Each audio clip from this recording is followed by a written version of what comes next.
शिवबा, एका पराक्रमी सूर्याचा जन्म.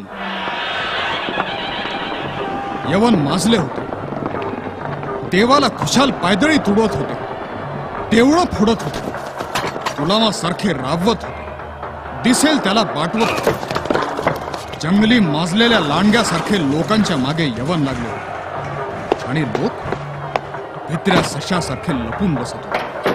परित्राणाय साधूनां विनाशाय च दुष्कृतां धर्म संस्थापनार्थाय संभवामी युगे युगे.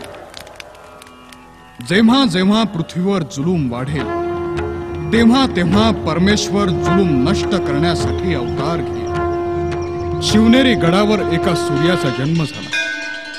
गडाची देवता शिवाई देवी होती, म्हणून त्या पुत्राचं नाव शिवबा असं ठेवलं. अशा रीतीनं मोठ्या थाटात बारसं झालं. सर्वत्र आनंदी आनंद झाला.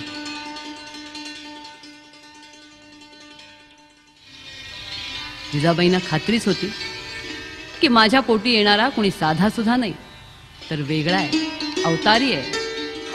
नाहीतर मग मला हत्तीवर बसावं, डोंगरावर चढून किल्ले पहावेत, सोन्याच्या सिंहासनावर बसून दानं करावीत, उंच उंच ध्वज उभारावेत, अंगावर चिलखत चढवून लढाया कराव्यात.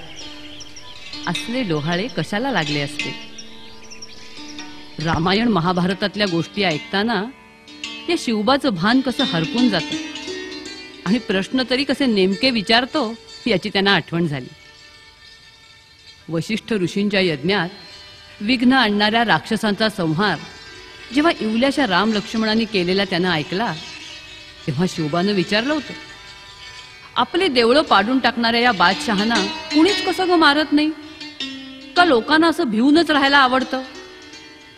राम माझ्या एवढाच होता ना, मग मला पण दे की तलवार, मीच या बादशहांचा राक्षसासारखा नायनाट करून टाकतो.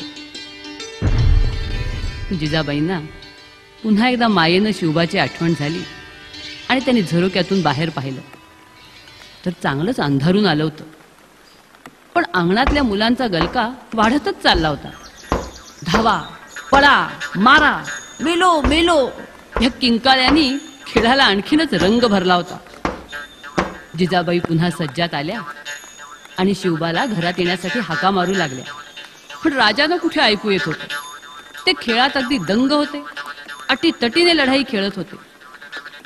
पण शुभंकरोतीची वेळ झाली होती.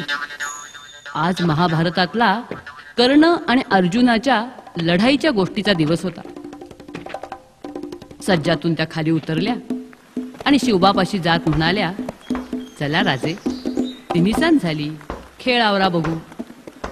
पण शिवबाची तलवार शत्रू पक्षातल्या सेनापतीच्या तलवारीवर आदळत होती. ढालीचा उपयोग करून शिकवलेले सगळे तलवारीचे हात ते इवलेसे शिपाई गडी बेधडक खेळत होते. जिजाबाईंना सुद्धा बघतच राहावंसं वाटलं. पण तो विचार क्षणभरच टिकला आणि त्या पुन्हा म्हणाल्या, चला राजे, राखणदारांनी मशाली सुद्धा पेटवल्या. आता अंधारात असले खेळ खेळायचे नसतात. पण पोरांना खेळाच्या नादात हे शब्द ऐकूच आले नाहीत. तशा त्या लढाईच्या रणधुमाळीत घुसल्या आणि शिवबाचा हात वरच्यावर धरीत दरडावून म्हणाल्या, आता बंद करता का बोलावू बागुल बुवाला? तसा शिवबा टुणकन उडी मारून एका मातीच्या ढिगाऱ्यावर उभा राहिला आणि तलवार अंगाभोवती गरगर फिरवत जिजाबाईंना म्हणाला, बोलाव बोलाव त्या बागुल बुवाला, त्याची सुद्धा एका क्षणात खंडोळी करून टाकतो. त्या इवल्याशा किल्ल्यावरचं ते निर्भय बालरूप जिजाबाईंनी बघितलं आणि त्या मनाशी म्हणाल्या, आई भवानी, माझं म्हणणं ऐकलंस ग, ऐकलंस.